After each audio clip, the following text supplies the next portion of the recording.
PM Modi पर कोई भरोसा नहीं करता है, कोई भरोसा नहीं करता। उनके सारे वादे झूठे हैं, बेबुनियाद हैं और उस पर कभी खड़े नहीं उतरे हैं। विश्वास नहीं है मोदी पे। सीना चीर के दिखा दें कि दिल टूट गया है, सीना चीर के दिखा दें पहले भरोसा दिल टूट गया है। मन तो करता है कि उंगली के निकाल दें इस धड़ से, क्या कि ये उंगली से हमने भी कहीं वोट दिया था उनको। आरक्षण की वजह से देख लीजिए बांग्लादेश का क्या हाल है कि वहाँ के प्रधानमंत्री को भाग जाना पड़ा। तो हम नहीं चाहते कि मोदी जी कहीं भागे। देखिए हमारे मोदी जी इस देश के प्रधानमंत्री नहीं है, इतिहास पढ़ाने के टीचर हो गए हूँ।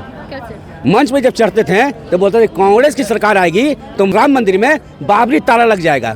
बताइए हमारे देश के प्रधानमंत्री का ऐसा मानसिकता। पक्ष विपक्ष, सबसे बड़े विपक्ष जो मजबूत हुआ है आज, जिस तरह से उठक बैठक करवाने का काम कर रहा है हमारे गृह मंत्री को, हमारे प्रधानमंत्री को, जिस तरह से उठक बैठक कर रहे हैं सदन में, हमको बहुत बढ़िया लग रहा है। अब सदन देखने में इतना बढ़िया लगता है, हम गर्लफ्रेंड को नहीं देखते, गर्लफ्रेंड से बात नहीं करते, इतना सदन को हम देखते हैं। 21 अगस्त को भारत बंद किया जा रहा है, समर्थन नहीं कर रहे कि नहीं? अपना हक मांगने के लिए अब कुछ करना पड़ेगा। तो एक आंदोलन बहुत बड़ा जरूरी है, एक फुल्ली आंदोलन होना चाहिए। आंदोलन होकर रहेगा, आंदोलन तो होगा। SC/ST कोटे में कोटा लागू नहीं करेगी सरकार। पीएम मोदी ने सांसदों को भरोसा दिया है। जो भी SC/ST के सांसद थे वो मिलने गए थे पीएम मोदी से, उसके बाद जो हमारे प्रधानमंत्री हैं उन्होंने भरोसा दिया है कि SC/ST जो कोटे में कोटा है वो लागू नहीं होगी। जनता के बीच है, जनता से जानेंगे कि क्या लगता है। पीएम मोदी की बातों पे उन्हें भरोसा है।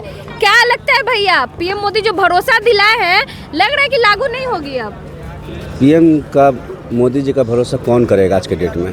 आप नहीं करते हैं? वो तो जब से 2014 में जब से सरकार बनी है, वो हिंदुस्तान में इतना बड़ा फैक्ट्री डाल दिए हैं कि अब किसी को कोई काम की जरूरत नहीं है। कौन सा फैक्ट्री? झूठ बोलने का फैक्ट्री। झूठ बोलने का फैक्ट्री उन्होंने डाला है। बोलते हैं कि लोग बोलते हैं कि मोदी जी ने काम किया, मोदी जी ने काम नहीं किया। काम किए हैं, इतना बड़ा फैक्ट्री डाले, इससे बड़ा फैक्ट्री नहीं हो सकता है। ठीक है, अभी तक ST एक्ट में बात होता है, आरक्षण में बात होता है, लेकिन अभी तक सदन चल रहा है, सदन में कभी रोजगार पे बात नहीं हुआ। रोजगार पे आज ही बात नहीं कर रहे हैं। ठीक है, और उनके जो साथी हैं अमित शाह जी, वो भी आरक्षण को लेके बहुत उत्साहित हैं और बोलते हैं कि आरक्षण, और हम तो कहते हैं आरक्षण खत्म हो जाना चाहिए। आरक्षण खत्म करके आप एजुकेशन को बढ़ावा दीजिए, एजुकेशन फ्री कीजिए आप। ठीक है, सबको आरक्षण खत्म कर देना चाहिए। आरक्षण की वजह से देख लीजिए बांग्लादेश का क्या हाल है। ठीक है, 30% आरक्षण से लेकर बांग्लादेश का क्या हाल है कि वहाँ के प्रधानमंत्री को भाग जाना पड़ा। तो हम नहीं चाहते कि मोदी जी कहीं भागे। ठीक है, मोदी जी इस देश के नागरिक, मोदी जी यही रहे। हाँ, मोदी जी इसी देश में रहें, इस देश के नागरिक हैं। ठीक है, हम नहीं चाहते कि मोदी जी भागे। आरक्षण को बहुत बड़ा मुद्दा है। आरक्षण को ख़त्म करके एजुकेशन टैक्स जो है, GST जो लगा हुआ 18%, उसको ख़त्म करके सारे स्कूलों में एक तरह का पढ़ाई, सारे बच्चों को, चाहे वो गरीब का बच्चा हो या अमीर का बच्चा हो या ऊंची जाति का बच्चा हो या नीची जाति का बच्चा हो, सारे बच्चों को एक तरह का पढ़ाई दें। क्या कि एक तरह का पढ़ाई रहेगा तो सबको आगे बढ़ने का मौका मिलेगा। बहुत सारे लोग ऐसे चाहते हैं कि नीची जाति के अगर आगे बढ़ेंगे तो फिर हमसे टकरा गए। अरे टकराने वाला दिन तो आ गया।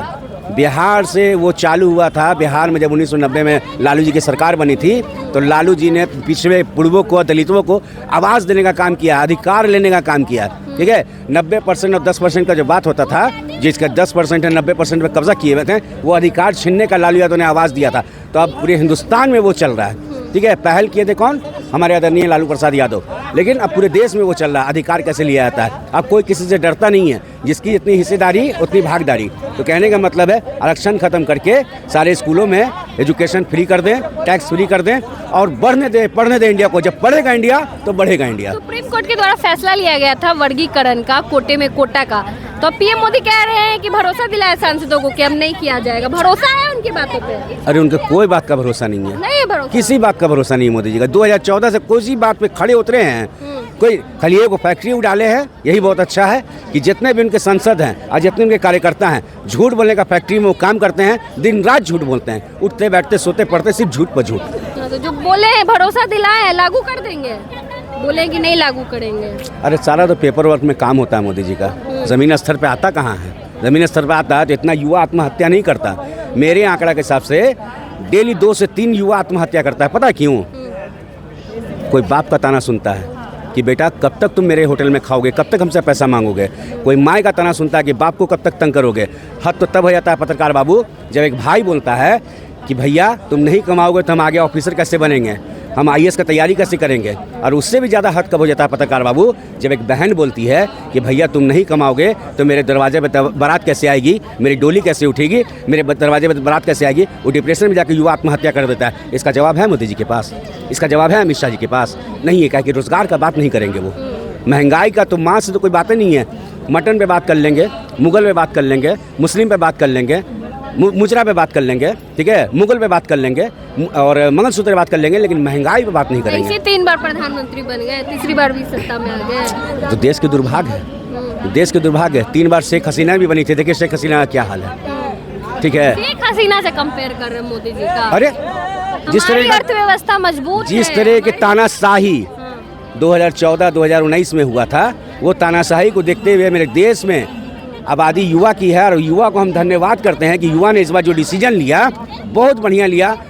पक्ष विपक्ष, सबसे बड़े विपक्ष जो मजबूत हुआ है आज, जिस तरह से उठक बैठक करवाने का काम कर रहा है हमारे गृह मंत्री को, हमारे प्रधानमंत्री को, जिस तरह से उठक बैठक कर रहे हैं सदन में, हमको बहुत बढ़िया लग रहा है। अब सदन देखने में इतना बढ़िया लगता है, हम गर्लफ्रेंड को नहीं देखते, गर्लफ्रेंड से बात नहीं करते, इतना सदन को हम देखते हैं। सदन को देखते जी बिल्कुल। 21 अगस्त को भारत बंद किया जा रहा है, समर्थन नहीं कर रहे कि नहीं? देखिए, जहाँ तक बात है भारत बंद की, तो भारत बंद होने से अर्थव्यवस्था बहुत बिगड़ जाती है, ठीक है, हर चीज़ चक्का जाम हो जाता है, ठीक है। तो उस तरह का नहीं होना चाहिए, लेकिन इस तरह का हालात है कि अपना हक मांगने के लिए अब कुछ करना पड़ेगा। तो एक आंदोलन बहुत बड़ा ज़रूरी है, एक फुल्ली आंदोलन होना चाहिए, फुल्ली आंदोलन होना चाहिए। लेकिन जो भी आंदोलन करता है उनसे निवेदन करेंगे कि कोई भी प्राइवेट संपत्ति हो या सरकारी संपत्ति हो, किसी को कोई क्षति नहीं पहुंचाना। आपको शांतिपूर्वक बैठ के आप शांतिपूर्वक अपना आंदोलन कीजिएगा। पीएम मोदी लेकिन आज भरोसा दिला दिए, लग रहा है कि अब आंदोलन होगा। एकदम होके रहेगा। पीएम मोदी पर कोई भरोसा नहीं करता है, कोई भरोसा नहीं करता। उनके सारे वादे झूठे हैं, बेबुनियाद हैं और उस पर कभी खड़े नहीं उतरे हैं। आंदोलन होकर रहेगा, आंदोलन तो होगा। विश्वास नहीं है मोदी पे? सीना चीर के दिखा दें कि दिल टूट गया है, सीना चीर के दिखा दें पहले भरोसा दिल टूट था। गया है। कब? देखिए 2014 में उन्होंने भरोसा जिस तरह से दिलाया था, मन तो करता है कि उंगली के निकाल दें इस धड़ से, क्या कि ये उंगली से हमने भी कहीं वोट दिया था उनको। अच्छा, इस उंगली से वोट दिए थे? दिए 2014 में, ठीक है। क्या कि इस तरह का उनका झूठ बोलने का इतना बड़ा फैक्ट्री लेके चले आए थे ना। भाइयों बहनों मित्रों, 2 करोड़ रोजगार, भाइयों मित्रों काला धन लेके आएंगे 15 लाख रुपया मात्र, समझे। इस तरह का माहौल बना दिए थे, ठीक है। और सबसे पहले बिहारी को आके बिहारी को इतना बड़ा बुड़बक बनाए थे कि मेरी सरकार जब बन जाएगी केंद्र में तो सबसे पहले बिहार को विशेष राज्य का दर्जा दे देंगे, ठीक है। तो इस तरह का माहौल बना दिए थे। हम क्या बोले आपको पत्रकार बाबू, झूठ बोलने का फैक्ट्री, ठीक है, झूठ बोलने का फैक्ट्री मोदी जी ने डाला इस देश में। और किसी स्तर पे काम नहीं किए वो, किसी भी ने किसी स्तर पे काम नहीं किए वो। किए क्या? 3 बार जनता क्यों तीसरी बार भी? अरे भैया, हम तो बता दिए हैं कि अगर वो हिंदू मुस्लिम ना करते, अगर वो हिंदुस्तान पाकिस्तान ना करते, अगर वो मंदिर मस्जिद नहीं करते तो 3 बार नहीं 30 बार प्रधानमंत्री बनते वो, ठीक है। लेकिन इस बार जनता ने उनको बता दिया है कि आप अगर इस तरह का स्तर और आगे भी ले चलेंगे, ठीक है, तो आने वाले समय में, अभी तो बैसाखी पे आपको बैठाए हैं, आने वाले समय में आपका बुनियाद खत्म कर देंगे, आपको नेस्तनाबूद कर देंगे। अभी 240-400 पार का नारा लगाते थे कि 400 पार बहुत जरूरी। देखिए, हमारे मोदी जी इस देश के प्रधानमंत्री नहीं है, इतिहास पढ़ाने के टीचर हो गए हूँ। मंच पे जब चढ़ते थे तो बोलते थे कांग्रेस की सरकार आएगी तो क्या राम मंदिर में बाबरी ताला लग जाएगा। बताइए, हमारे देश के प्रधानमंत्री का ऐसा मानसिकता, ऐसा मानसिकता। और हमारे देश के प्रधानमंत्री बोलते थे कि नेहरू जी ने ये किया, पंडित जवाहरलाल नेहरू जी ने ये किया, महात्मा गांधी ने किया, राजीव गांधी ने ये किया। अरे भैया, आपने क्या किया ये क्यों नहीं बोले? 10 साल में आपका कार्यकाल क्या रहा, आप ये क्यों नहीं बोले? 10 साल में कितना बेरोजगारी हटाए, आप क्यों नहीं बोले? 10 साल में कितने किसान को आपने आरक्षण दिया? नाम तो बिहारी है भाई। पूरा नाम क्या है? पूरा नाम मेरा इश्तियाक हुआ। हाँ, मुस्लिम है बिल्कुल। तो आपने सुना, हमारे साथ इश्तियाक भाई थे जो कि आरक्षण के मुद्दे पे जो पीएम मोदी ने भरोसा दिलाया है सांसदों को कि कोटे में कोटा जो है वो लागू नहीं होगा, इस पे इन्होंने अपनी बातों को रखा कि इन्हें पीएम मोदी पे बिल्कुल भी भरोसा नहीं है। 2014 से वो लगातार झूठ बोल के ही सत्ता में आते रहे। बाकी आपकी क्या प्रतिक्रिया है, कमेंट बॉक्स में जरूर दें। धन्यवाद।